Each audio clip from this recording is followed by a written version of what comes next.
This is recording on chronic obstructive pulmonary disease. The concept we have is oxygenation. Then chronic obstructive pulmonary disease is the exemplar. When you're looking at chronic obstructive pulmonary disease, chronic means the disease has been there for a long period of time. Obstruction means there's something obstructing or preventing air from getting from one end to the other. Then pulmonary is lung, then disease. When you're looking at chronic obstructive pulmonary disease, you're looking at diseases that cause obstruction in the airways. And when they cause obstruction in the airways, it contributes to a lot of signs and symptoms that the patient will manifest, and that signs and symptoms and problem is what is going to bring the patient to the hospital. Before we continue, let's look at student learning outcomes. Student learning outcomes guide the class. I'm not going to spend too much time on that. But it's important to know that these student learning outcomes is what directs the class. It's what tells us the scope of what to cover in the class. And that's what directs our exams too. We look at these student learning outcomes as we set the exam. So these are the outcomes the student will be able to achieve by the time we finish with this oxygenation. One, the student will be able to interpret assessment data as it relates to this concept of oxygenation. Assessment data, those information you gather while you're taking care of the patient, those cues that the patient relates, shows to you that tells you that the patient is going through problems. Patients don't come to the hospital because they don't have anything else to do. They come to the hospital because there are problems they have, signs and symptoms that's telling them there's something wrong going on, especially in the airways. So those data you collect, like shortness of breath or even lab values, WBC telling us the patient is having fever, you should be able by the end of this class interpret those assessment data. The arterial blood gases, interpret them. By the end of this class, you should be able to prioritize patient actual or potential problems. When the patient comes to the hospital, when you recognize those cues that the patient are having, once you identify them, you should be able to analyze those cues. What do I do with this data? Then prioritize those hypotheses. What is most likely going on here? It's not enough to know that the patient is having shortness of breath. What do I do with that signs and symptoms? What's going on here? Analyze that. Then prioritize. What will I do first to be able to correct this problem the patient is having? By the end of this class, you should be able to create measurable and achievable short-term and long-term goal. Short-term goal is for you to identify the problem the patient have, correct them, so that they don't get complications that might arise if you did not correct the short-term goal. By the end of this class, students will be able to analyze concept or example based on nursing and collaborative intervention. You cannot do oxygenation problem by yourself. You need to collaborate with respiratory therapists that will give the patient breathing treatment, collaborate with physical therapy that will help the patient ambulate, collaborate with the dietitian that will help the patient eat because they get emaciated for not eating enough because they're working hard to breathe. You should be able to, by the end of this class, evaluate expected patient responses. It's very important to note that just because you intervene on patient problem does not mean it's working. You should be able to go back, reevaluate your intervention to make sure that you have the expected outcome that you are expecting to see. If it's not working, then you need to do something else based on the priority that you have. So when we're looking at chronic obstructive pulmonary disease, we're looking at two disease entities. One of them is chronic bronchitis. The other one is emphysema. In the normal respiration, this is the alveoli, trachea, bronchial, bronchioles, then alveoli. Ventilation goes in, you inhale air, air goes through the trachea, bronchial, bronchial, it gets to the alveoli. So when you're having bronchitis, which is the other aspect of bronchitis of COPD, that means you having inflammation or infection in the bronchial tree. So for adequate oxygenation to occur, the airway must be intact. The airway must be cleared. There will be no obstruction in the airways. Any obstruction in the airways is going to cause problem to the patient. It's going to decrease the amount of oxygen getting to the alveoli. Once you have that decreased oxygenation getting to the alveoli, that means you're going to have decreased oxygenation getting to the cells. So in a normal respiration, air goes in through the bronchial ventilation. There's perfusion. You see all these blood vessels.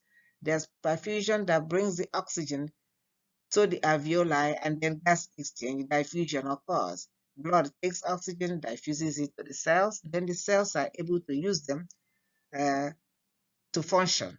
So in a normal oxygenation, this process has to be intact. But when patient has bronchitis aspect of COPD, that's inflammation in the bronchial tree. This inflammation causes a lot. Remember, when you have inflammation in the body, it doesn't matter what part of the body you have, it's going to be the same process of inflammation. Redness, swelling, pain.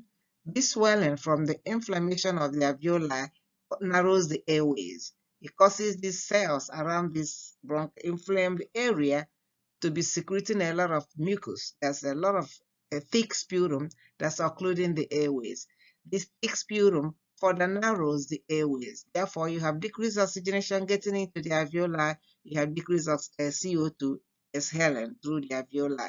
So this causes a problem for the patient. So when you're thinking of a chronic bronchitis, think of that thick sputum occluding the airways. Emphysema on the other side. I always say that cells of the body respect their space. You see how the alveoli, normal alveoli respects its own space. When a patient have emphysema, which is the other side of the second component of COPD, it has to do with structural damage of the lungs, structural damage of the alveoli. See how this emphysema alveoli looks? See the normal alveoli, the emphysemic alveoli all clumped together is dilated. As it dilates, it takes up a lot of space. So this taking up a lot of space contributes to overinflation of the alveoli that causes the lung of those patients that have emphysema to be expanded. The interior and posterior aspect of the diameter of their chest is very large because of this overinflation of the alveoli. Because this alveoli is overinflated, it makes the lung fixated. So this patient, that's why you say that patient that have emphysema has barrel chest. This barrel chest is from this overinflation of the alveoli, causing the lung to be fixated and expanded. I will talk more about this as we go. Oxygenation. When you're looking at the concept of oxygenation, the cells in the body requires adequate oxygenation to be able to work effectively. The perfusion cannot occur without adequate oxygenation.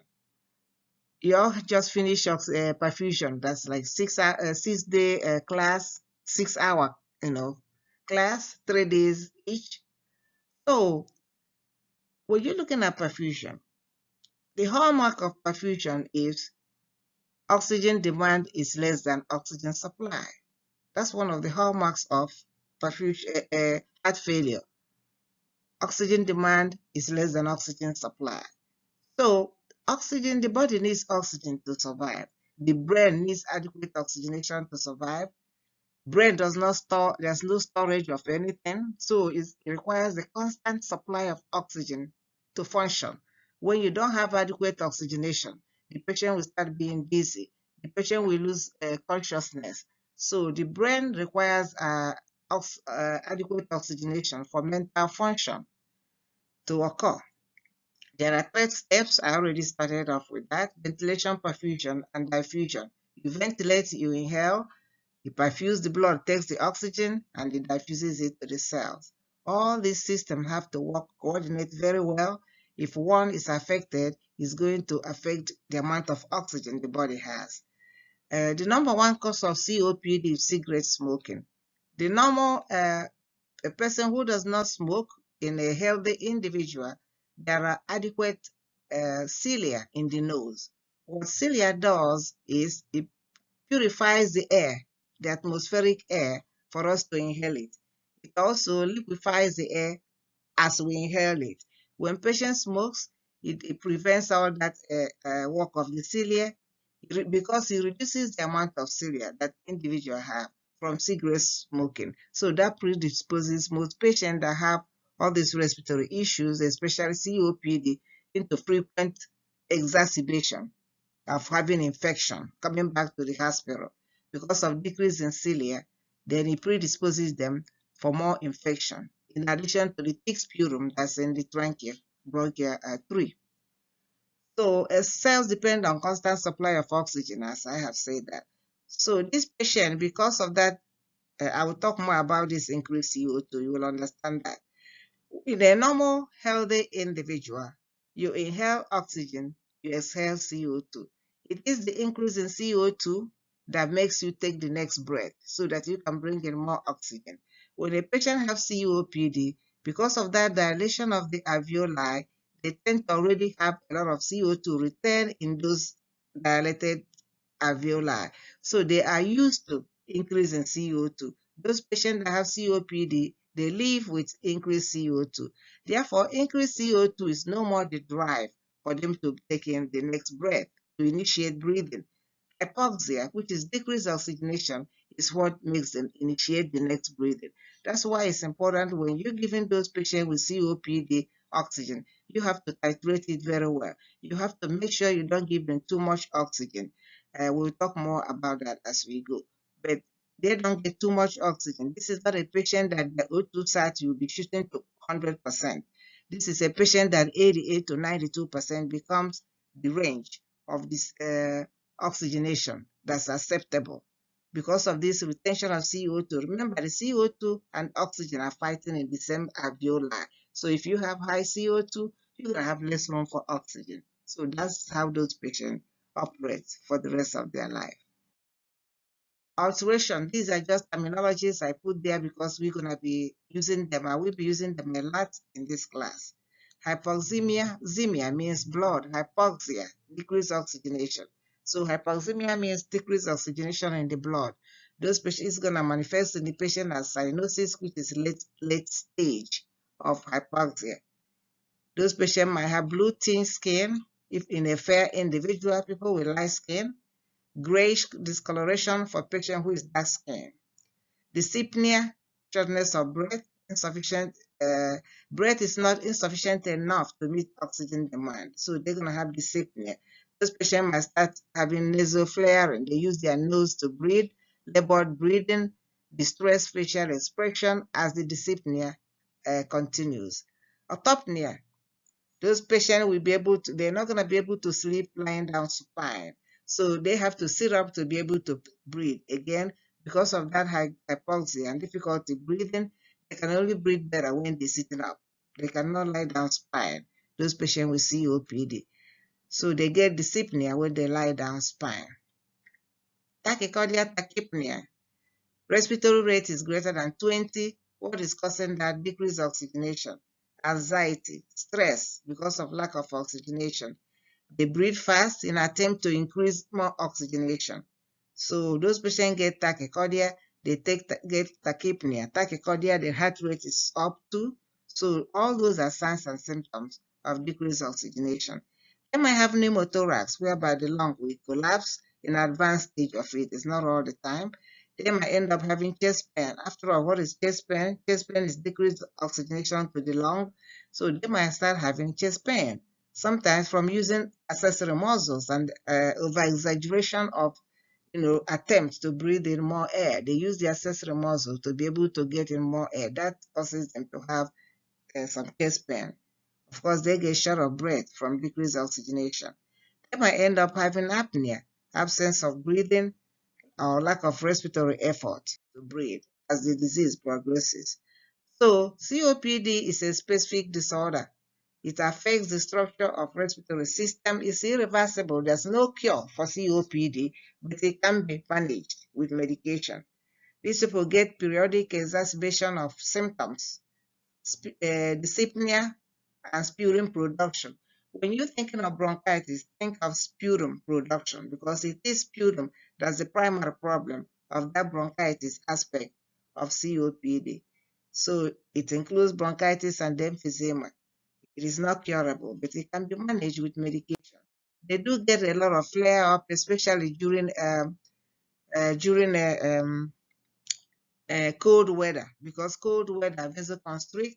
Those patients tend to have a lot of problem with that. So chronic bronchitis is defined as productive cough that lasts 3 to 4 months for 2 consecutive years. So again, there is excessive bronchial secretion in the bronchial tree that causes that occlusion of the airways that narrows the amount of oxygen that gets to the patient's lungs. It's primarily associated with cigarette smoking and then or pollution in the air. There is always chronic irritation of the airways from that. So bronchitis again, there's problem changes in the bronchial tree. There's impaired ability to clear mucus. Because of that impaired ability to clear the mucus tends to accumulate. Not only it obstructs the airways, it predisposes the patient to pathogens and infection. So it's not unusual for this patient to have infection. Their WBC will be high as a sign of infection. So they need to be treated with antibiotics while they're in the hospital. There's narrow airway excessive secretion. I have said that for. There is problem with expiration. First is accepted before, affected, then inspiration. Again, I have explained this. There's decreased cilia that helps in removing pathogen in the atmospheric air before somebody breathes in, but then cigarette smoking tend to reduce the amount of cilia, predisposing this patient to recurrent infection.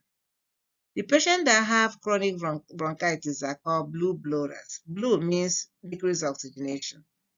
Because of that decreased oxygenation, it causes them to causes the red blood the bone marrow to make red blood cells. So increase in that red blood cells is called polycythemia, exaggeration of abnormal red blood cells. So oxygen binds to the red blood cells to be transported to the body. But when patients have hypoxemia or hypoxia, decreased oxygenation, it stimulates the red bone marrow to make more red blood cells in an attempt to increase circulate oxygen. So polycythemia is an evidence of hypoxia, decreased oxygenation to the blood. So it's an attempt to compensate for that hypoxemia. These are the patients that you see their level of hemoglobin will be high. The level of hemoglobin can reach up to 20 or more. Hemoglobin is that part of the red blood cell that oxygen binds in. So increase in hemoglobin is also another way of knowing that patient has decreased oxygenation, because again, it's that red blood cell where the oxygen attaches to. So high hemoglobin means hypoxia, low oxygenation. Increase in polycythemia is also an evidence of low oxygenation. Emphysema, on the other hand, has to do with structure damage. There's chronic inflow and outflow of air. Again, the alveoli is dilated and collecting a lot of CO2, returning a lot of CO2, making the lung to be expand. As the lung expands, it gets fixated. Again, it's affecting the structure of the lung. So it affects the inflow and outflow of air. Lungs that stay in that chronic hyperexpansion.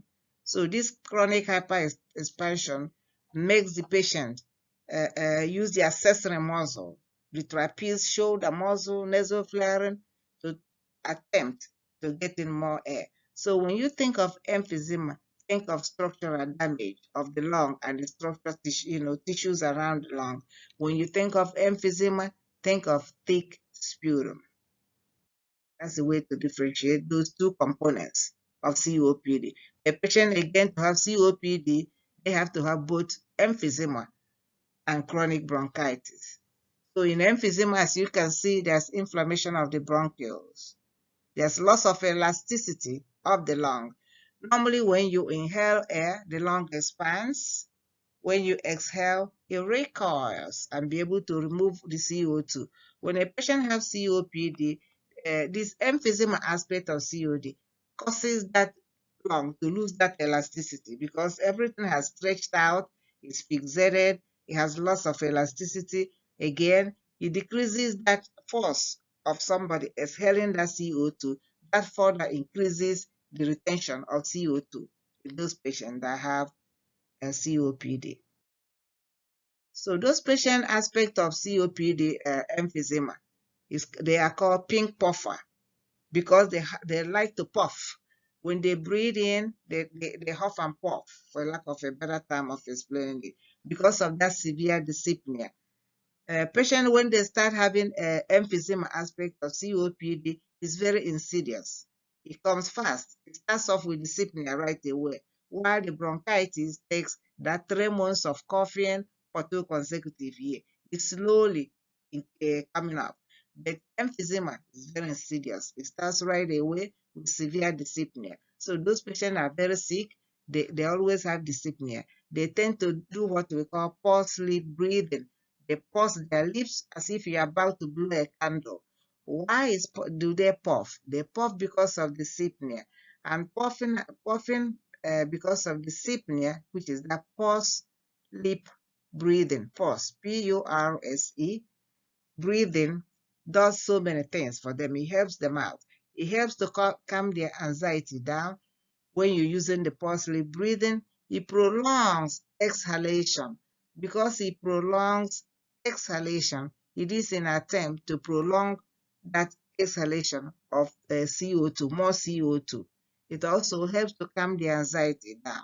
It also helps the patient to control their breathing instead of breathing, controlling them, having a control of their breathing. So that pulse-lip breathing is a defense mechanism for these patients to help to calm them down so they can focus on their breathing, reduce that rapid breathing they're going to have with dyspnea. These patients have dyspnea at rest. So you can imagine activity is going to be decreased. They're going to have a lot of activity intolerance because of severe dyspnea. It is not until in the late stage that they have hypoxemic episodes. They start off with dyspnea. So clinical manifestations. Again, dyspnea is early sign. They have barrel chest. There's increase in the diameter. I already explained this. Emphysema aspect of COPD is not associated with coughing. When they have cough, it's going to be minimal. Of course, there's respiratory changes. They have dyspnea. So clinical manifestation, they have anorexia and weight loss. Because they have dyspnea, it's difficult for them to breathe. When patients cannot breathe, they're not going to want to eat. Eating becomes the last thing they want to do. So they become emaciated. They're not anorexic because they want to, wear size 8 or size 5 clothes. No, it's because of that difficulty breathing. Because they're having that dyspnea, they are not going to eat. And they need that nutrient to be able to breathe better. But because they cannot breathe, they're not going to want to eat. So this is the patient you give small meals, small frequent meals all day. Put some snacks at the bedside where they can nibble on the snack all day. So they have weight loss. So collaborate with the dietitian to see what they can eat. Find their food preference, what they prefer to eat, and work with them. They're going to lose body mass and fat. They look very emaciated and skinny because, again, they're not eating. They're going to lose fluid and electrolytes when they're not eating. Remember those fluid and electrolytes we did in the first class? Sodium, potassium, magnesium, all those calcium, all those fluid and all those electrolytes, you get them from food. Fluid you get from drinking. So they're not eating, they're not drinking. So they're gonna be dehydrated. And when they get dehydrated, they're further exaggerating the disease. Their sodium will be low, potassium will be low, all those electrolytes will be low because they're not eating. So you watch those patients for those fluid and electrolytes. They'll be very weak because they're not eating. Again, they need energy plus decreased oxygenation they have. They're going to have flat diaphragm because of that overinflation of the alveoli. That's what the X-ray will show. Again, COPD is a disease. Let's recap. COPD is a disease of two. It has two components to it. One is bronchitis. The other one is emphysema. With bronchitis, there's inflammation of the bronchial tree. Because of inflammation of the bronchial tree, it is inflamed, there's redness, there's swelling. This swelling narrows the airways, that decreases the amount of oxygen that gets to the alveoli. Oxygen has to be able to get to the alveoli because that's where gas exchange occurs. So when there's decrease of oxygen getting to the alveoli, it's going to decrease the amount of oxygen the patient has that's getting to the cells. On the other hand, emphysema, on the other hand, has to do with structural damage. It has to do with damage to the alveoli. The alveoli, where the gas exchange is supposed to occur, that is what is damaged. Because it's damaged, it's beginning to damage adjacent tissue closer to the alveoli, some part of the lungs. That makes the alveoli dilated. As it dilates, then it's going to cause overinflation of the alveoli, causes the lungs to be overinflamed, increase in the size and getting fixated, which is barrel chest, and then it's going to cause the lung to lose its elasticity. Then that's going to affect the amount of oxygen again getting to the patient. The diaphragm is going to be flattened instead of curved. That also affects the amount of respiratory effort that will allow oxygen to get to the body. This damage to the alveoli that's dilated causes the lungs to hold a lot of CO2. Because they're holding a lot of CO2, it further exaggerates decrease in oxygenation the patient is going to have because they're fighting about the same spot. Oxygen and CO2 are fighting about on the same spot, which is the alveoli. If you have too much CO2 accumulating the alveoli, then you have less room for oxygenation. That will decrease the amount of oxygenation that gets to the patient. Even patient, all those signs and symptoms, tachycardia, tachypnea, autopnea, dyspnea, causing a polycythemia, causing the hemoglobin to be high. So those are the signs and symptoms that this decreased oxygenation will cause the patient to have. Again, decreased oxygenation can cause heart failure. I know you have spent a lot of time doing cardiac, but I just need to run this through so I can explain to you heart failure that's related to lung damage. When you have deoxygenated blood from superior vena cava, goes to the right atrium, pulmonary artery to the lungs. That's where it gets oxygen. Then back to the left ventricle, left atrium, then aorta to the rest of the body. The left ventricle to aorta to the rest of the body. What happens is because of this damage to the lung from COPD, which is a combination of bronchitis and emphysema, is going to cause this right ventricle that brings blood through the pulmonary artery to the lung to fail. Because with this damage to the lung, the right ventricle has to use a lot of force to be able to push the blood through the pulmonary artery to the lung.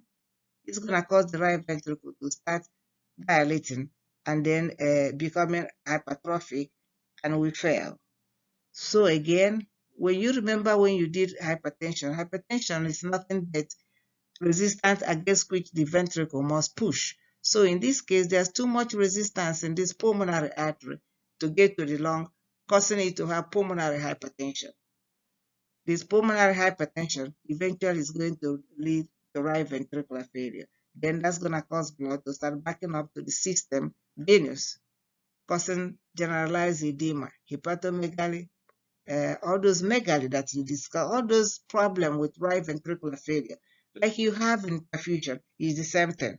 Right ventricular failure is going to have the same signs and symptoms of edema that the same thing. It doesn't matter whether it was caused from left ventricle or whether it was caused from lung damage. It's still right ventricular failure. So you're going to have generalized edema, jugular vein distension, hepatomegaly, splenomegaly, low extremity edema. These are the patients that will swell up, ascites. So this right ventricular, let me go to the next. This right ventricular failure related from the lung is what we call cor pulmonar. Cor pulmonar is right ventricular failure that's caused by damage of the lung. So you see how the lung condition leads to the pulmonary hypertension, then cor pulmonar. So cor pulmonale is right ventricular failure related to lung damage. So, but you're going to have the same signs and symptoms of right ventricular failure like you discussed in perfusion. So you're going to have that jugular vein distension, hepatomegaly, generalized edema. This is the patient, their pants will be too tight.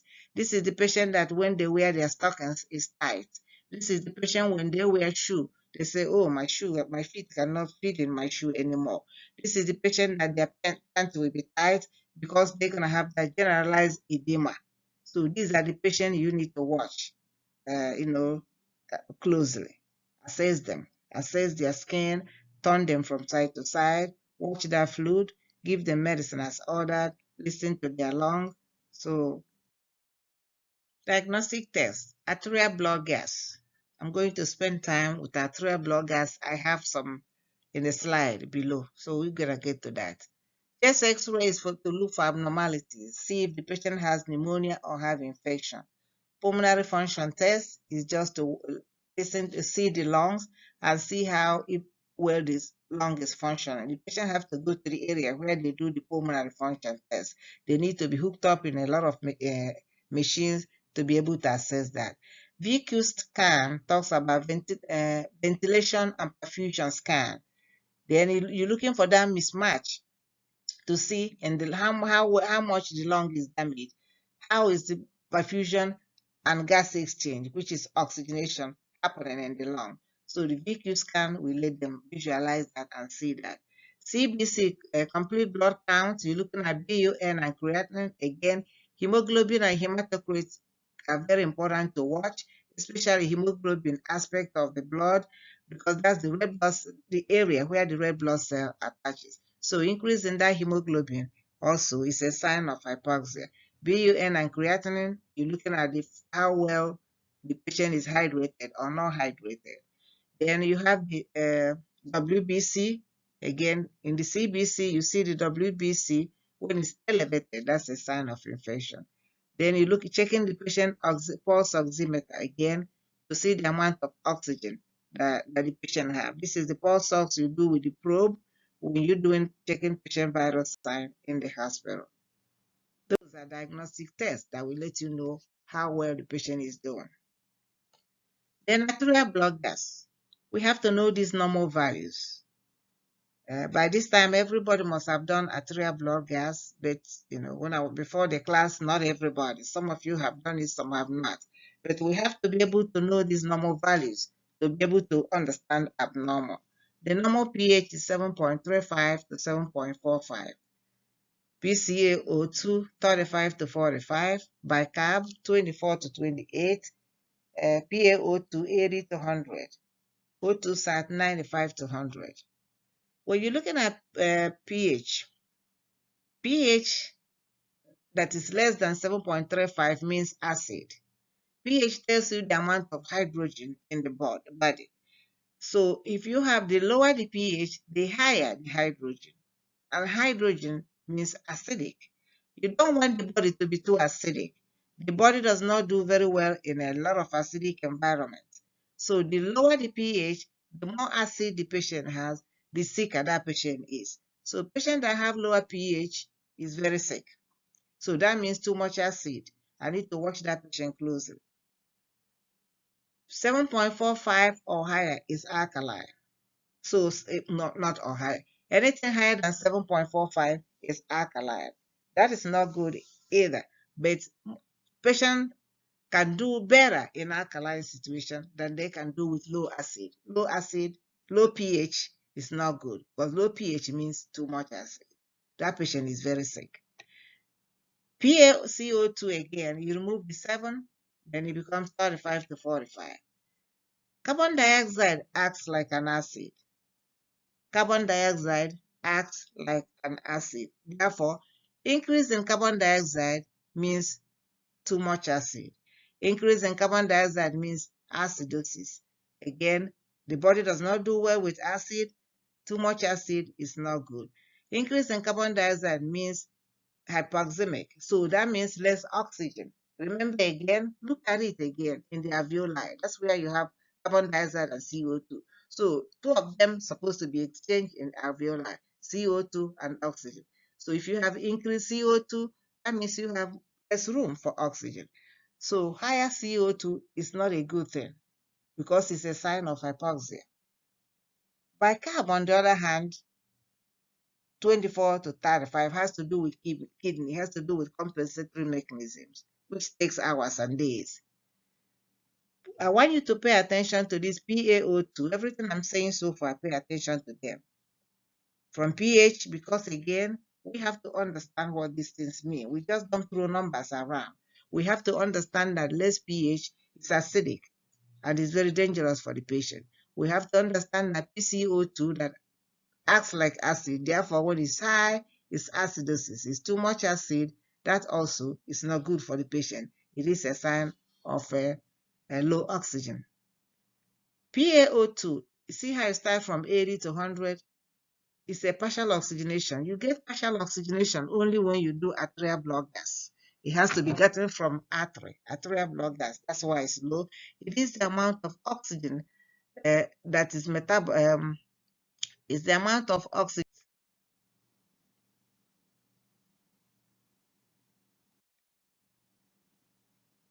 Okay, it is the amount of PaO2 is the amount of oxygen that's dissolved in the bloodstream.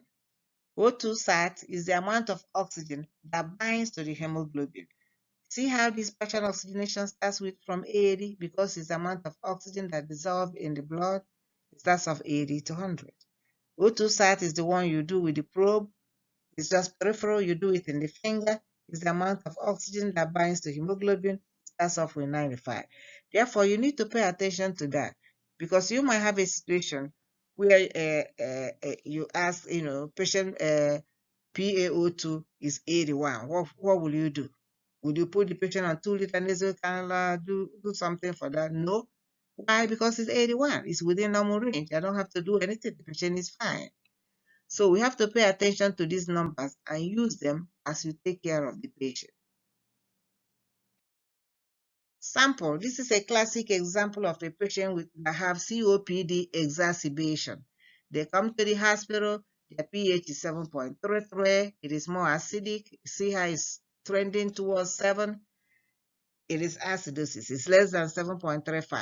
So it's low, it's acidosis. PCO2 is 49. It's high, it's acidosis. Remember, increased PCO2, it acts like an acid, so it is acidosis. Bicarb is normal range because this patient is in acute phase. This patient is in exacerbation, acute phase. PaO2 is 67, that's low, so hypoxia. O2 site is 86, that's low, hypoxia. So this is acute respiratory acidosis with hypoxia or uncompensated respiratory acidosis with hypoxia. It is uncompensated because the bicarb is still within normal range. The patient is in acute phase because remember again, kidney takes time to compensate. That's why. And then you're looking at pH is acidosis, PCO2 acidosis. So this patient is in acidosis phase. pH is low, PCO2 is high. They're going in opposite direction, so that's a respiratory problem because pH and PCO2 are in opposite direction and they both acidic. So respiratory acidosis with hypoxia. This is how you interpreted the arterial block. That this is classic example of a patient that comes to the hospital with severe COPD exacerbation. This is how they will start off looking. Predisposing condition that put the patient in acidosis could be chest trauma or aspiration of foreign body or patient that have acute pneumonia or overdose of narcotics or sedative. These patients that die in the community from opioid overdose in the street, these patients that that die or is in the news that die from opioid, they are dying from respiratory acidosis. Because what it does is this medicine they're taking suppresses their breathing. It puts them into acid state. And this patient, it keep lowering the pH and keep lowering the pH in their sleep until they die. The more they keep taking this medicine, they don't know it's suppressing their respiratory. So making them lowering their pH. So those patients die from respiratory acidosis because they go into this deep sleep and go into solemnness. This solemnness and the sleeping away, the pH keep coming down, low and low and low, and then they die. So those patients die from respiratory acidosis.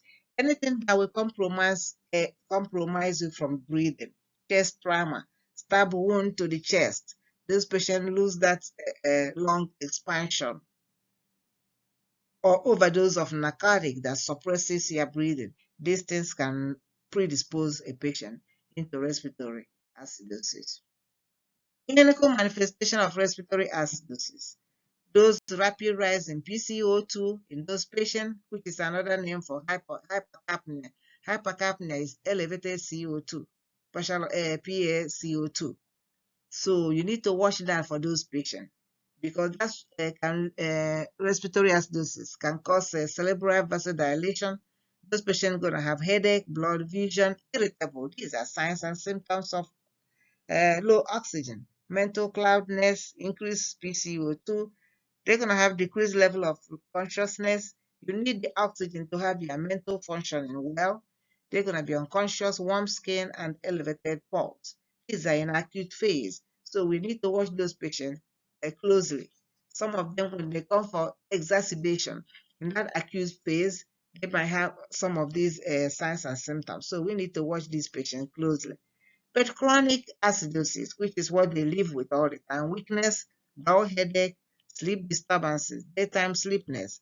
At night, they're struggling to sleep because they cannot lie down flat. They have to sit up to sleep, autopnea, all the time.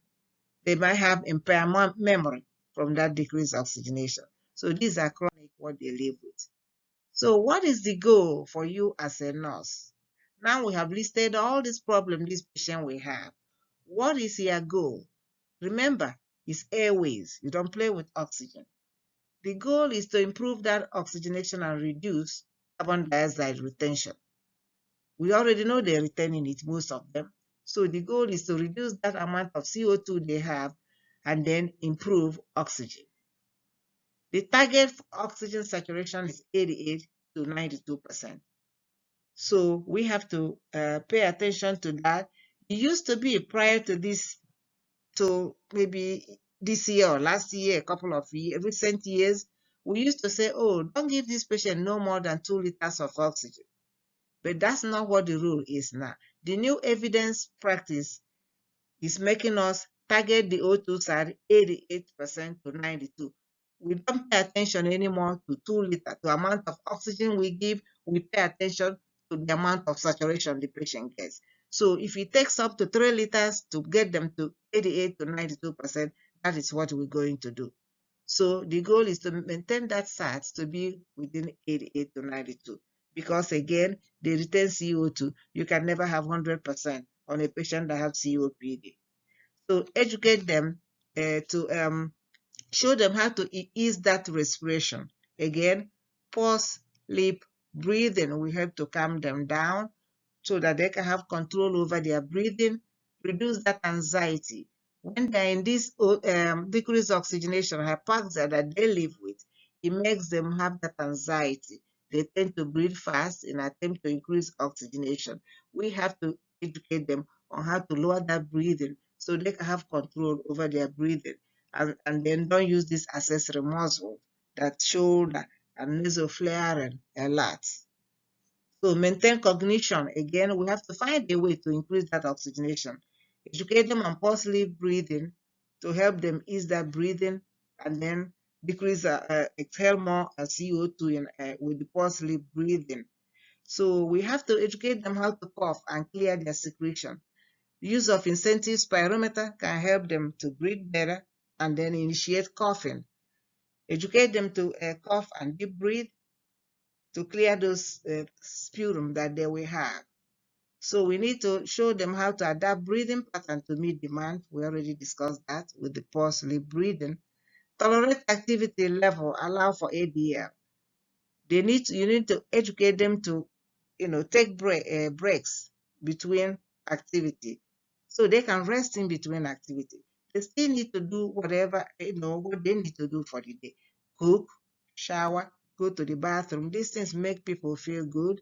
These things make people feel human. They still want to do it themselves. Educate them to take break in between activities so they can tolerate that. Reduce that shortness of breath so they can be able to do those things.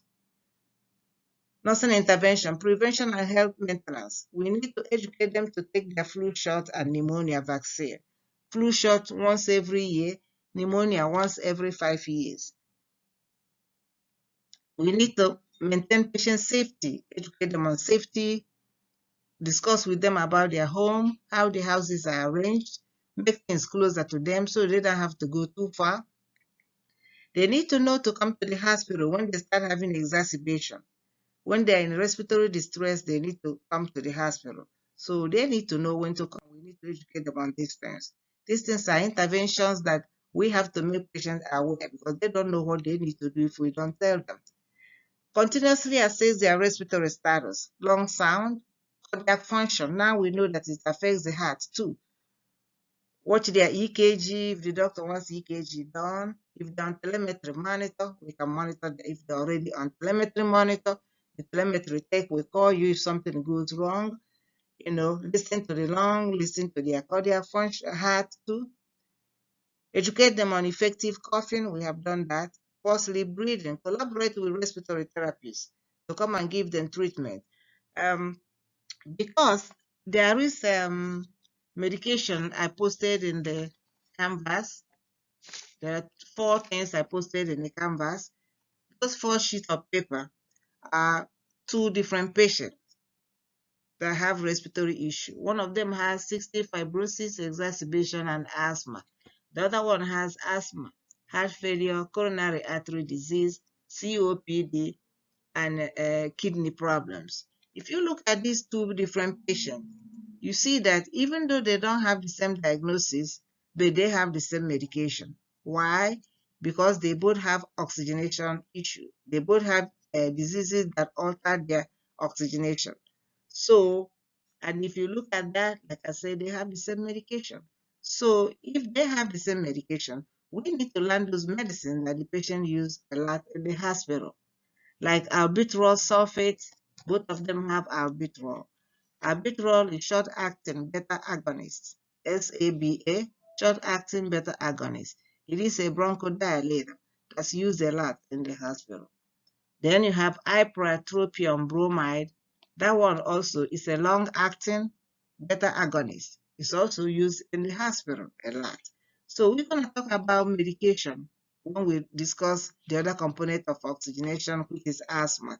I just brought this to your attention so that you know that with COPD and asthma, you use the same type of medication. So I will spend a lot of time talking about medication during asthma because COPD have more content than asthma has.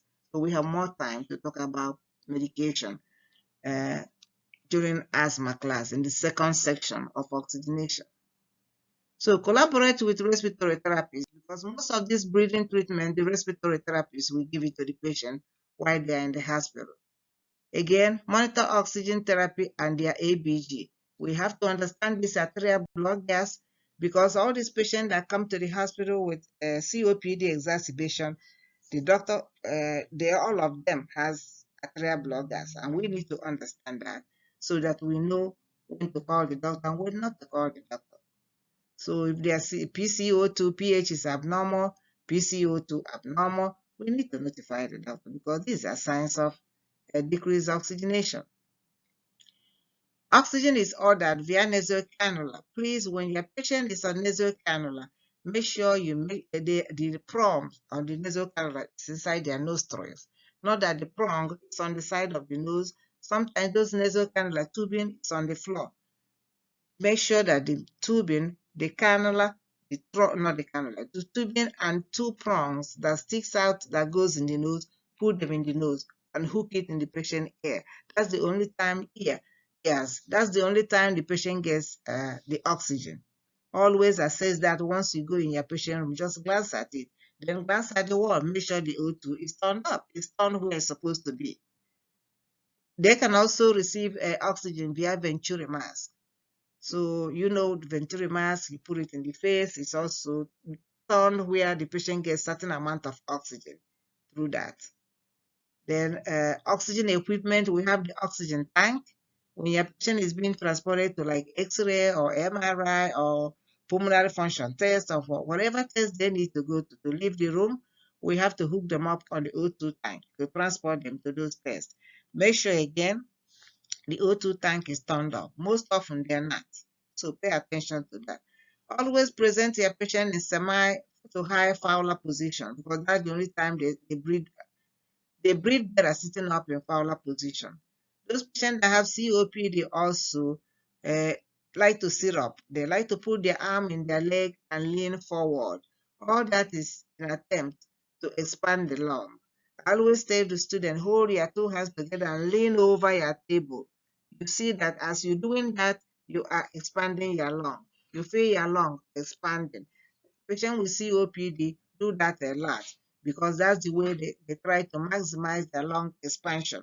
Remember, the lung has lost that elasticity of doing that expansion and recoil by itself. So they tend to sit or lean over the table to expand their lung. If you get like a straw, I want you to practice this at home. Take a deep breath, take a breath in, and hold your breath and try to take another breath. That's how this patient with COPD live for the rest of their life. Because they don't exhale CO2, they still have that CO2 in them. They retain more CO2 in them.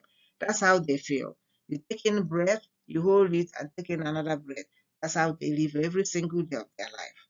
So sit them up, semi-Fowler or high Fowler position so they can breathe better. Control that anxiety through teaching them pulsely breathing. Fruit balance, make sure they're drinking water again to liquefy that thick sputum that they have from the bronchitis aspect of it. And then also to hydrate themselves so that they don't be dehydrated.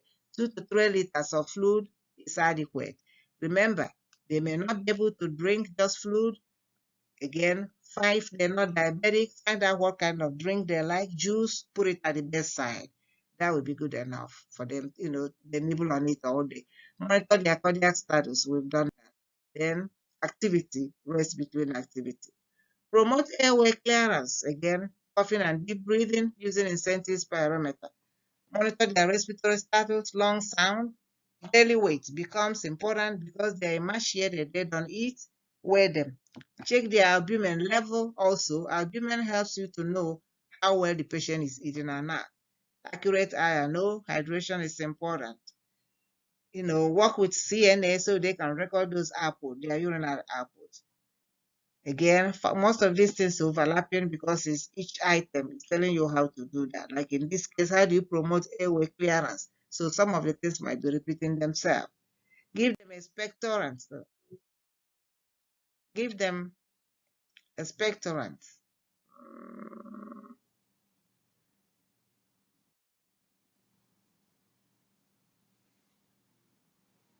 Okay, promote airway clearance. Um, Again, daily weight. Assist the patient with cough and deep breathing every 2 hours. Okay, I finished everything. Promptly report changes in O2 sat and mentation. Anytime the patient O2 sat is low, we need to report it. To the nurse. Were you the nurse? You need to do something about it. If the O2 sat begins to drop, put them on O2 at 2 liters. You can do 2 liters without doctor's order. Recheck the patient pulse. First of all, the first thing you do, raise them up. Raise the head of the bed up. If the patient is lying flat and their O2 sat drops, raise the head of the bed up. Put them in that Fowler position, and then, at the same time, put them on O2 at 2 liters. Put them on 2 liter nasal cannula. But sit them up 2 liter. Then recheck your O2 side. Because if their O2 side keep dropping, that can cause mental changes, status changes. So it's good to pay attention to that. Okay, continuing. Enhanced breathing pattern. Enhanced breathing pattern. How do you enhance breathing pattern in those patients? Monitor their vital sign again. Lab values tells you a lot. Lab values tells you a lot.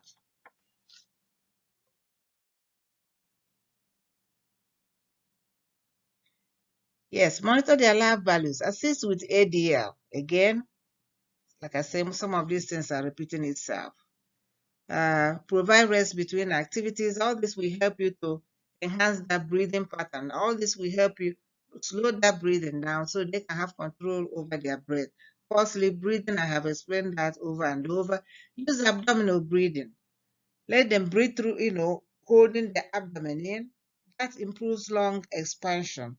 Also, it helps in that flattened diaphragm. And what else it does, it helps to relax those shoulders, those accessory muscles that these patients are using. It will give that shoulder, nose rest while you're using abdominal to breathe. So it does a lot of good for these patients. So all this in attempt to get in more oxygen to the lung. Relaxation technique reduce anxiety. So all this breathing technique helps them to reduce anxiety also. Give them medicine as ordered. Give them, first of all, the bronchodilator first, because it's fast acting, like albuterol. Give it to them first. Bronchodilator, fast acting, is going to bronchodilate the airways, then improves oxygenation from that. If everything else fails, prepare for intubation and mechanical ventilation if respiratory status deteriorates.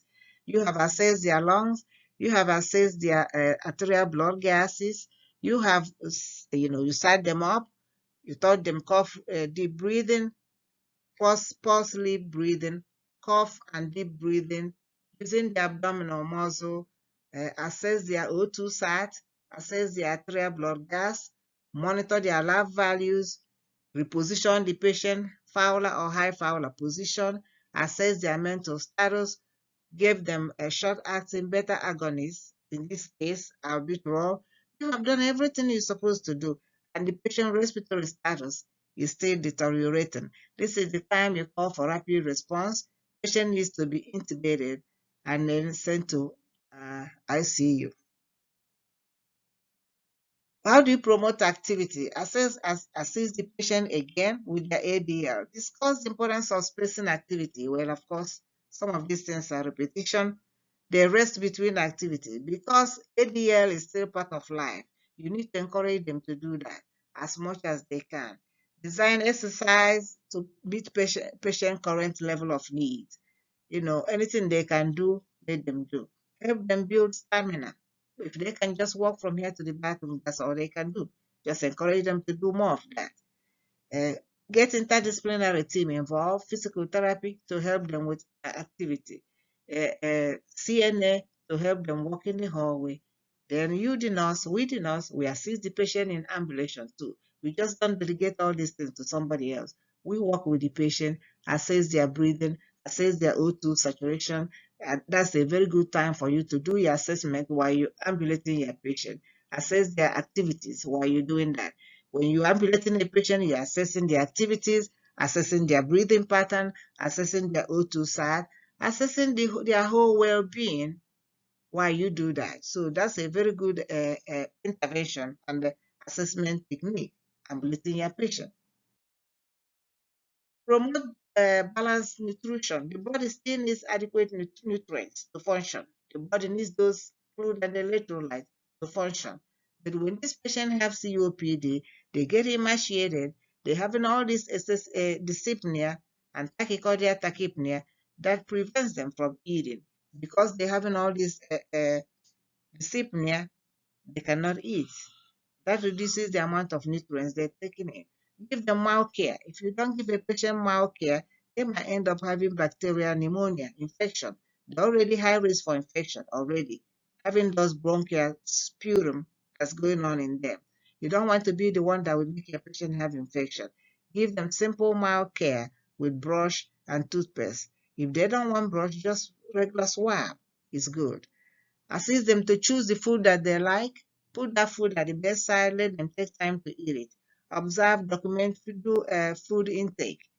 Observe the patient. See how much they're eating in the day. Check that. Monitor the lab values. Albumin again is good. Monitor their fluid and electrolytes. Consult dietitian so they can see what the hospital have and what the patient prefers to eat from them. Give them small frequent meals. This is the patient that can eat 6 snacks in a day or 6 meals in a day, small at a time. Again, put them in Fowler position for meals so that it will be easier for them to tolerate. Promote family coping. How do you do that? The family is very, very important in these patients that have chronic illnesses because they're going home to their family and their family will help them. So get the family involved, watch the patient family dynamics. Sometimes the dynamics of the family works against the patient. Get the social worker involved, be a patient advocate. Get the social worker involved to see what's going on in the patient home when they discharge. See if the family is there to help the patient and not just, if the patient is not getting enough care from the family, the social worker will be able to identify down that and find a better placement for the patient. So help the patient, make the family understand the patient illnesses and the patient need. Provide information, teaching about COPD to the patient and the family. Encourage the expression of feeling, acknowledge the way the patient feels. These patients have chronic illnesses that requires a lot of care, and then educate the family. Because if this patient is going home with oxygen and you have a family member that smokes, let them understand that smoking should be avoided because oxygen can explode in the house and kill everybody in there. So let them understand the safety and danger involved. They don't know that because they've been smoking all along 50 years in this house. But when the patient is discharged, it's going to be discharged on oxygen. So they need to know, they need to change their behavior. So they won't know that if nobody tells them. So pay attention to subtle things like that, patient safety. So get the family involved, advocate for your patient all the time. Whatever that's good for the patient, that's what you're there for. So refer the patient to community agencies. There are association of COPD, association of patient that smokes. Let the family and patient be aware of those community agencies.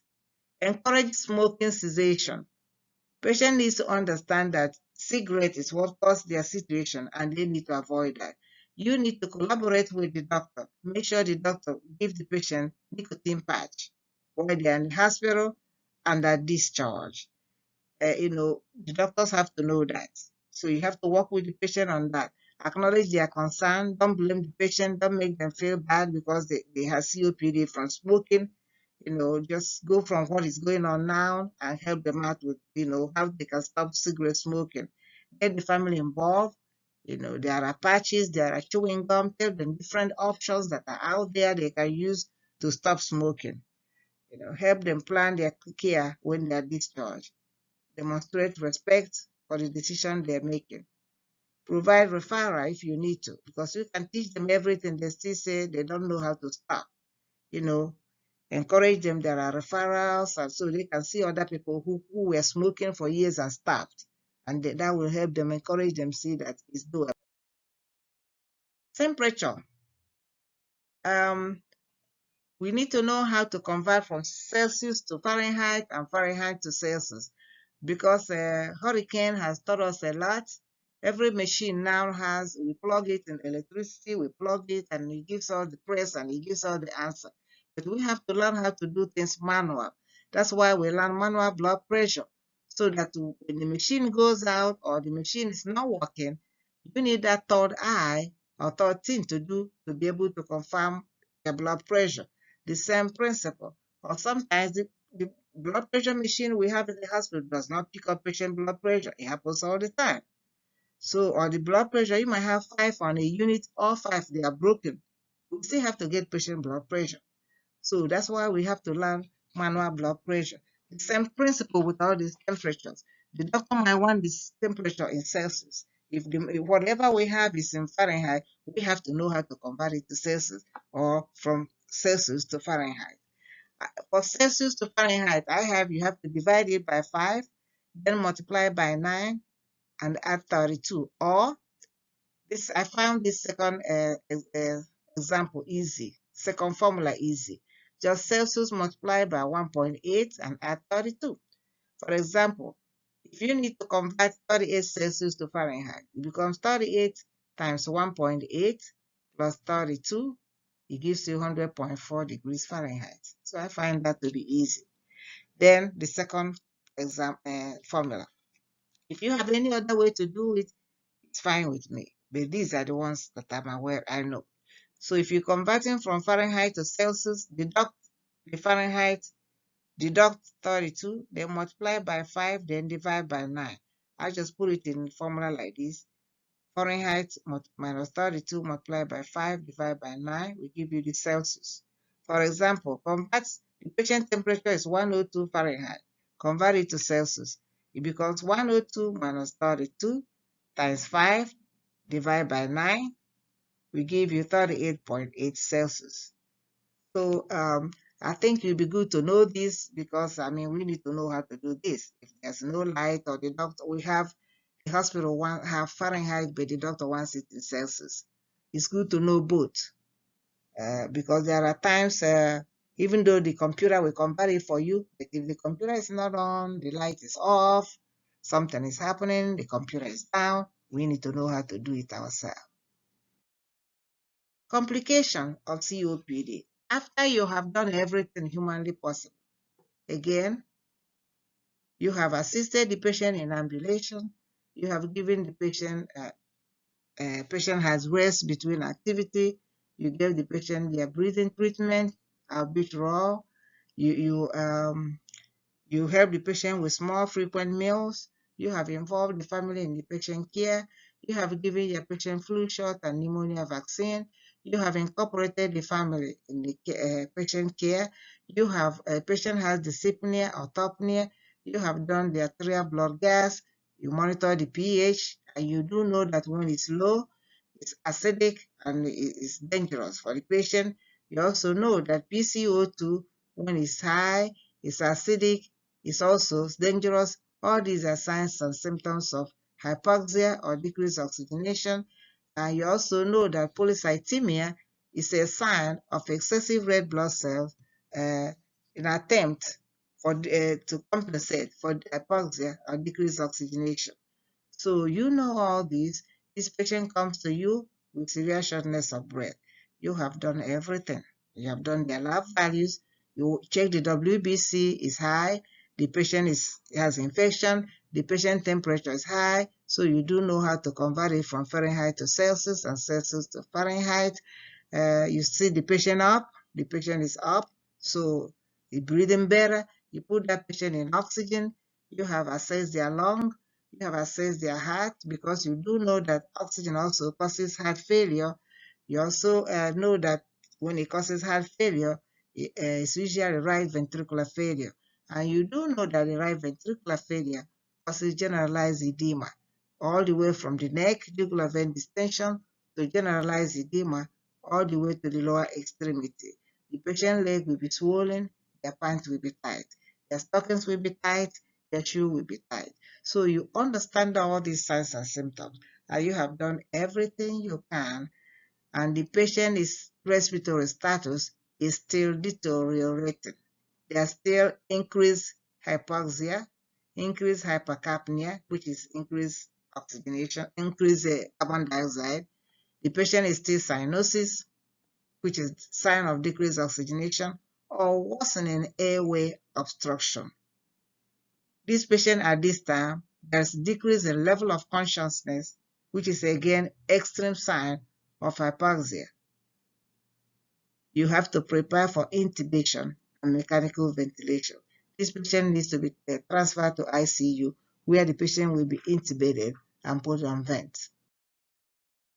So the case study, the patient was discharged from the hospital due to this is a real patient that we took care of. This is patient, doctor history and physical. The doctor wrote down in the computer when the patient was in the emergency room, so that you can see that everything we're discussing about patient with COPD is real. So this patient was discharged from the hospital due to acute COPD exacerbation secondary to a viral infection. Patient was unable to fill his annular ellipta because of cost of medication. Patient also has history of hypertension, blood pressure was 160/90, and patient is homeless. Patient returned to the emergency room 10 days later and reported shortness of breath, increased sputum production that appeared thicker and brown in color, temperature 103.2 Fahrenheit, which is 39.6 Celsius, and some specks of blood in sputum. See, the doctor wrote this temperature like this. See what I'm saying? So that means we have to know it this way too. Patient also reports occasional use of THC. THC means marijuana. Patient smoke half a pack of cigarettes per day for 40 years, with quit past couple of months. Lab values upon arrivals are, these are the lab values. I just copied them from the same lab value where the doctor had this note. Lactic acid is 1.92 millimole per liter. The doctor also say repeat in AM. BUN is 30, creatinine is 1.5. So this is a typical patient that came to the hospital due to acute COPD exacerbation. So what are the cues that you identify here? You should be able to identify, recognize cues, analyze the cues, then you prioritize your plan. When you prioritize the plan, you generate solution. What are the type of intervention I'm going to give here to be able to get my expected outcome? Then you take action. What does that mean? You have to do something about it. What is the most appropriate intervention I need to do? How do I implement them? Then you evaluate your outcomes. So what are the cues? This patient has COPD exacerbation, has viral infection, is not taking his medicine, is homeless, has hypertension, has shortness of breath, increased sputum production. The sputum is not only increased sputum production, it gave us how the sputum looks, thicker and brown. Patient has temperature 103.2 degrees Fahrenheit, 39.6 Celsius, and some specks of blood in the sputum. Patient uses marijuana and smokes. Patient is also a smoker, a pack of cigarettes per day for 40 years. That is a lot of cigarettes. So you see how you look at the problem that the patient has. That's the reason why the doctor put a pack, how much the patient smoke and the number of years, because that's how they calculate the amount of cigarettes you smoke in a day times the amount of years you smoke gives them pack a year. That's how the doctors calculate the cigarette that the patient smoke to be able to know what kind of test they need to do or to be able to anticipate what they're working with, whether it's COPD or lung cancer or whatever. That's how they look at that. So this patient came in, has infection, he has fever. So what do you think? Why does he has short of breath? He has not been taking his medication. This medicine is anti-inflammatory and vasodilator combined. He hasn't been taking it, that's why he came back. Non-compliance, because he's homeless. This man is homeless. Look at the blood pressure, 160/90. He's short of breath. Sputum is thick. Why is this? How do you know the sputum is thick? Why? Look at the BUN and creatinine is high. The patient is dehydrated. Dehydration, BUN, creatinine high, decreased fluid because he's homeless. He's not going to have fluid available. He's running fever. That's another way he's losing fluid. 103 is high, 39.6 is high. So he's running fever. So he's losing insensible fluid from that. He's homeless, chances are he's not drinking adequate fluid. So he came in with BUN and creatinine high. So this is a patient that needs to be in IV fluid, has viral infection. This is a patient that needs to be on antibiotics. Again, he he's not taking his medication. So this is a patient that needs to be on breathing treatment. Respiratory needs to be working with him for this shortness of breath. Give him medications to reduce this shortness of breath. This is a patient that needs to be using incentive spirometer, help him breathe better and get rid of this sputum. This is a patient that needs to, I need to watch the sputum also. This is a patient that needs education with smoking cessation. And the lactic acid is 1.92. That's another lab value. We need to see why. Why is that? So what is the normal lactic acid level? The normal lactic acid level is, according to our lab sheet, is 0.6 to 2.2. Even though that this 1.92 is within 2.2 normal range, but you see it's in the high normal. That's the why the doctor say repeat in AM. It is very important for the doctor. That's why he say repeat it in the morning to see if it will come down or if it's going to go high. Because lactic acid is a product of anaerobic metabolism. Increase in lactic acid is a sign of decreased oxygenation. That's why the doctor wants it repeated in the morning. He's looking to see if he's going to go up higher. So increased lactic acid is another sign of decreased oxygenation. So if lactic acid is greater than 2.2 millimoles, that's a sign of decreased oxygenation. That's why he wants it repeated. So everything the doctors do, we do in the hospital have a reason for that. You see how this is a typical patient history. This is a real patient history and physical that we are analyzing, because I want you to see that everything we're learning is what is happening out there, to make that connection from classroom to the clinical setting. This is a typical patient. So now you have done that. So you see why these life values are like that. We have to be able to analyze these values and match it with what's going on with the patient. That's why the doctor orders this. BUN high, creatinine high. The doctor is going to initiate fluid because the patient is dehydrated. Patient is running fever. Again, he's going to be losing more fluid, insensible fluid from that. Lactic acid is high, is within normal range, but it's in the high normal. That's why the doctor wants it repeating AM, because it's a product of anaerobic metabolism, which is a sign of decreased oxygenation. So you want to make sure that it's not creeping up. So when lactic acid is higher than normal, it is a sign of decreased oxygenation. So everything we're doing have a reason why we do them. Of course, the patient needs to be on the blood pressure medication. Speck of blood in the sputum, speck is not that much, probably from dehydration, coughing hard, trying to get that sputum out. The patient might be having a lot of blood tinge with that. They then appear thicker and brown. Anytime you have sputum with different color, sputum is supposed to be thin and clear.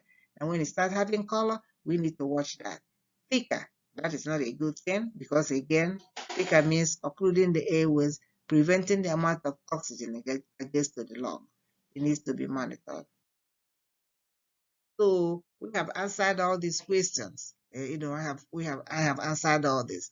The data, we have collected the data, all those blood temperature, patient not taking medication, cigarette smoking, shortness of breath, sputum, lab values. We need to look at all that and answer the question.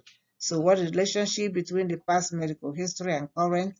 Patient has hypertension, it is a smoker, homeless, COPD, all that has impact on current on what brought the patient to the hospital. So this is likely developed force that created a domino effect.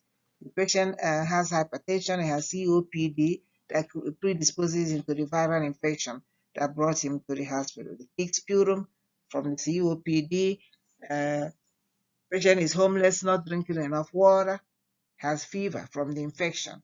All vital signs there are relevant and must be recognized as clinical significant by the nurse. Blood pressure is high, temperature is high. So those are vital signs data that we need to watch and do something about. Give them breathing treatment to get that short of breath, open up more air, open up the airways so that more oxygenation gets to the lung, decrease the shortness of breath, increase activity level, give the patient fluid to thin the thick sputum. Patient can cough the sputum out and reduce that more chance of retaining sputum. Open up the airways, patient gets more oxygenation in. Encourage respiratory therapy, to involve respiratory therapy to come give the patient treatment. Again, bronchodilator, open up the airways, increase more oxygen to the body. The patient will start feeling better. Inform the doctor about smoking cessation so the patient can have nicotine patch while they're in the hospital and are discharged. Get the social worker involved so that they can come, work with the patient and find a placement for the patient so the patient don't be homeless. So this is the end of the COPD. If you have any question, please put your question in the discussion board. Thank you.